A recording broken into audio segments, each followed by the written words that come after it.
Yesterday, as most of you have probably heard by now, Jeffrey Goldberg published an article in The Atlantic with the headline, "The Trump administration accidentally texted me its war plans." Well, that doesn't sound great.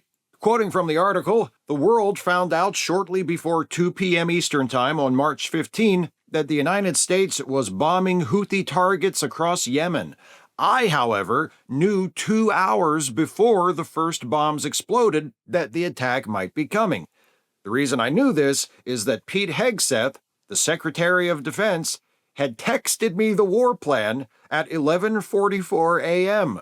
The plan included precise information about weapons packages, targets, and timing.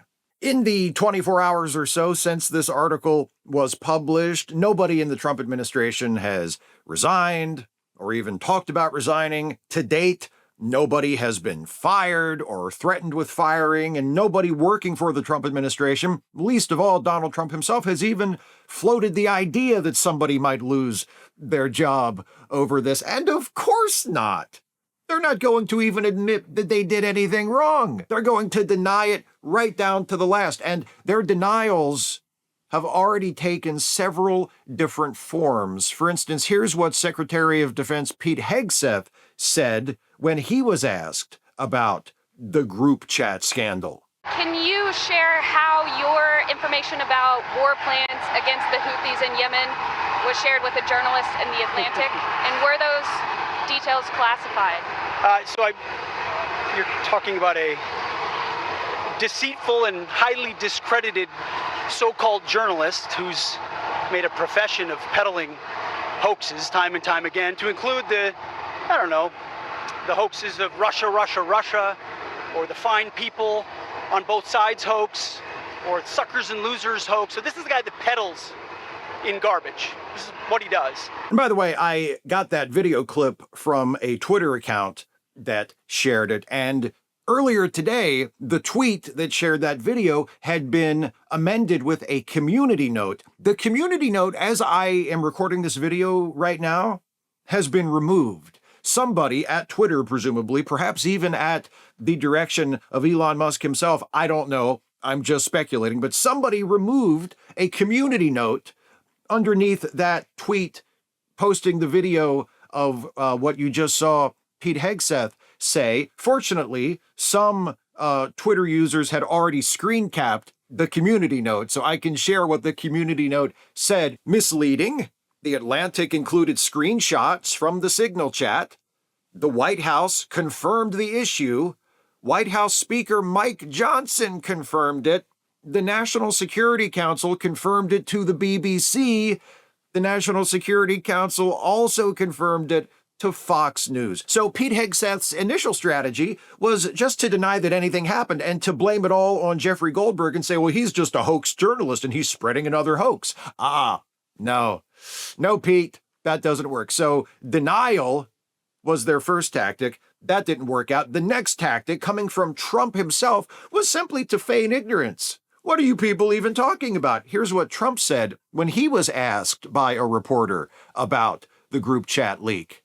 Your reaction to the story in The Atlantic that said that some of your top cabinet officials and aides had been discussing very sensitive material through Signal and included an Atlantic reporter for that. What is your response to that?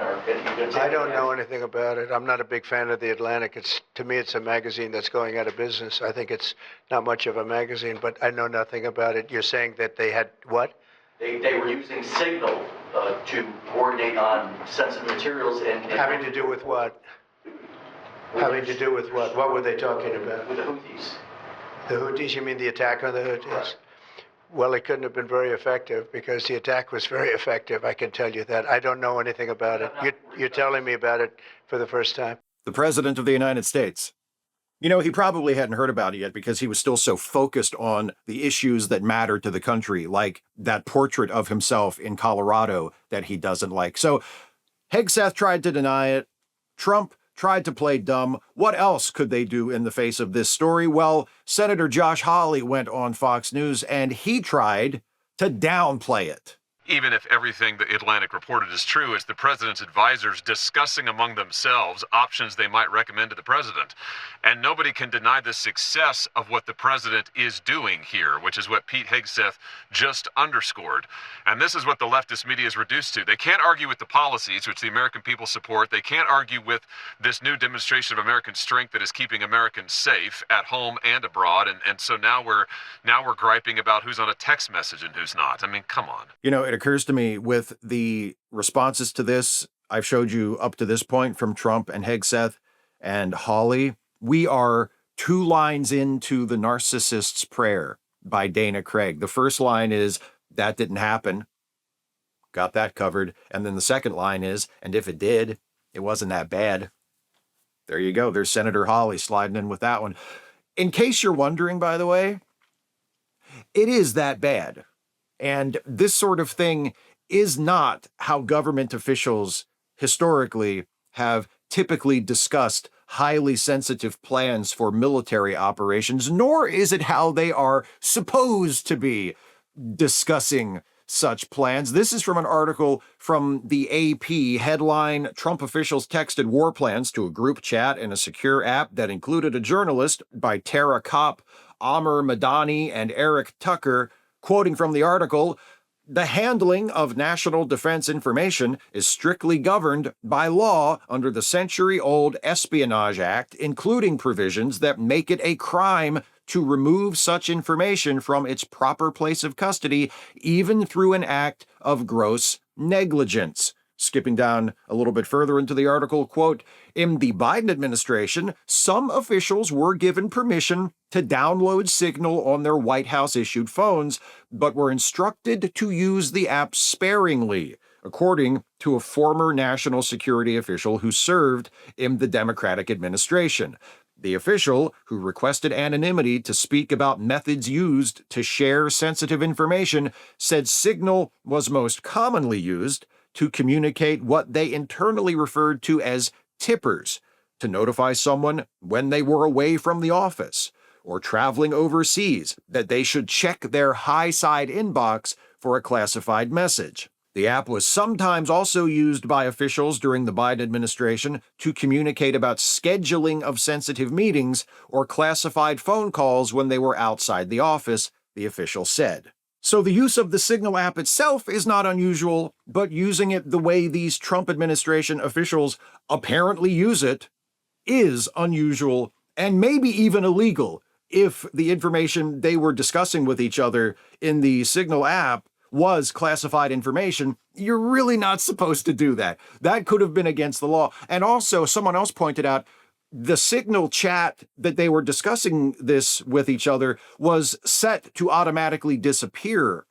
after a certain amount of time. So if Jeffrey Goldberg had not been included in it for some reason, we would never even know that it had taken place, and neither would anybody else. And that may also have been illegal because it would violate the requirements that federal officials keep records of important conversations like this. So the Secretary of Defense, the Secretary of State, the Vice President, and all of these other officials discussing war plans with each other in a written format seems like the kind of record that would have to be preserved and eventually sent to the National Archives after the end of the administration. Seems like the kind of document that Donald Trump would probably want to keep a copy of in his bathroom, don't you think?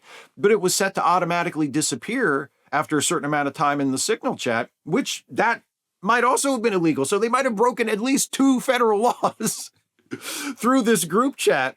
But it's at this point that we have to depart from my narcissist's prayer metaphor. Unfortunately, I can't really maintain it any longer, but we're going to switch from the narcissist's prayer to the plea of the novice writer in creative writing class, because there's a guy named Jerry Manarino, and he tweeted this in response to the Signal group chat scandal, and it sure sounds a lot like the plea of a novice writer who is confronted with criticism of their writing in creative writing class, and their response almost invariably is, it's supposed to be like that.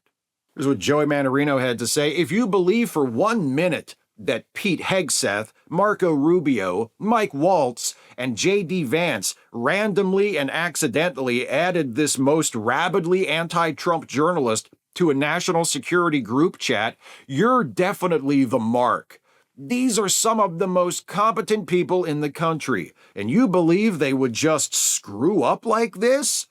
Simply not possible. This is called media strategy, and Trump is famous for stuff like this.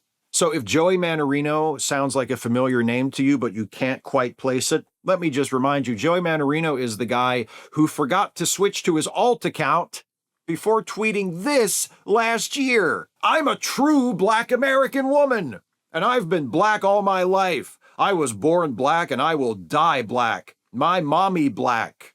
My daddy black.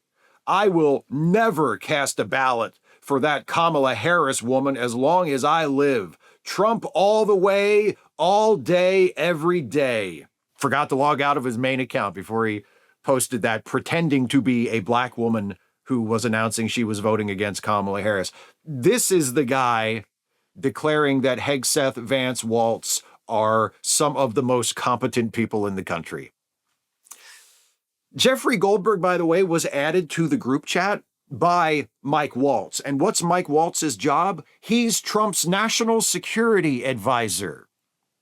The national security advisor added a journalist to the group chat where they were discussing the secret military attack plans. Some of the most competent people in the country. Let me ask you this. If this is a media strategy, what's the strategy? What's it supposed to do? And actually put a pin in that because I have an even more pressing question. If this is a media strategy, is anyone going to tell the media what the strategy is? This was a tweet from Brit Hume. Quote, "Oh, for God's sake, the administration has already confirmed the authenticity of the message." That's Brit Hume retweeting the tweet that I showed you earlier, which contained the video clip of Pete Hegseth saying that this is all just a hoax being perpetrated by The Atlantic and by Jeffrey Goldberg. That's Brit Hume saying, we already know that it's authentic.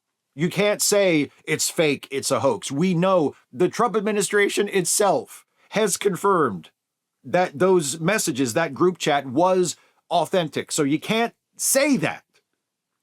Brit Hume, Mr. Fox News, pointing out how ridiculous and embarrassing this is and how pathetic it is for the Secretary of Defense to go in front of the media and try to say, it's all a hoax, consider the source, it's from The Atlantic, you can't believe a word of it.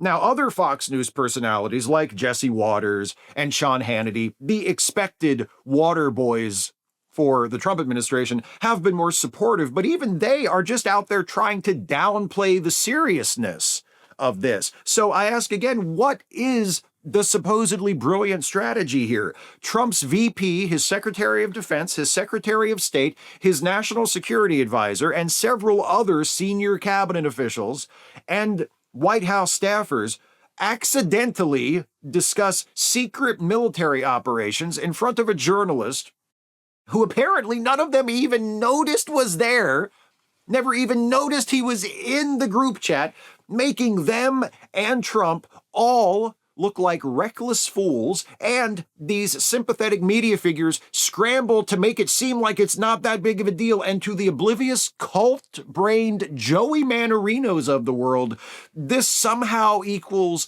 4D chess. Not only was Jeffrey Goldberg reaching out to people in the White House, reaching out to people in the administration and asking questions about this before he published his story in The Atlantic, there are indications that at least someone in the administration was aware that someone had fucked up by including Jeffrey Goldberg in that group chat. This is from David Falkenflick, a reporter for NPR, who posted on Twitter that Tom Bowman, another reporter for NPR, is reporting that a week ago, before Jeffrey Goldberg reached out to the others in the group chat, before he published his story in The Atlantic, an email went out to people at the Pentagon, which said, quote, "A vulnerability has been identified in the Signal Messenger application." Yeah, the vulnerability is the add member option. The vulnerability is the national security advisor, including a journalist in the secret Yemen attack plans chat. The signal is coming from inside the house. Trump either didn't know about this until a reporter asked him about it, or he's pretending he didn't know about it until a reporter asked him about it. In his story for The Atlantic, Jeffrey Goldberg writes that before publishing the story, he reached out to the other people in the group chat to ask them if they knew he'd been included, if he'd been included accidentally or intentionally, if the chat was authentic, if it really was what it appeared to be, and the people involved in it were actually the people that they seemed to be. In other words, they all knew, or should have known, this story was coming, even if they didn't realize at the time that Jeffrey Goldberg had been included in the group chat while they were discussing plans to attack targets in Yemen. They should have realized it when he was writing or calling to ask them questions about it. So either Trump knew about it too by the time he was asked about it, or Trump didn't know about it because the people involved in the group chat, some of his most senior administration officials, decided it was better not to tell him. Trump is a bumbling clown who surrounds himself with bumbling clowns, and he gets away with what he gets away with because he's enabled by people just as corrupt as he is, who feel they have something to gain by keeping him around. You want the secret of his success? That's it. Trump isn't a chess master. Trump isn't a genius. He isn't a brilliant manipulator. He has two moves that he always goes to whenever he is criticized or challenged or confronted with an accusation of something he's done wrong, and it's the same two moves he learned from Roy Cohn 50 years ago. He denies and he deflects. I don't know anything about it. I'm not a big fan of The Atlantic. To me, it's a magazine that's going out of business. That's how he responds to a question from a reporter about senior officials in his administration discussing secret military plans in front of a journalist that they didn't even know was there. That's not Trump playing 4D chess. That's not brilliant media strategy. That's him being a liar and a coward. So, Joey Manorino is right about one thing. Trump is famous for stuff like this.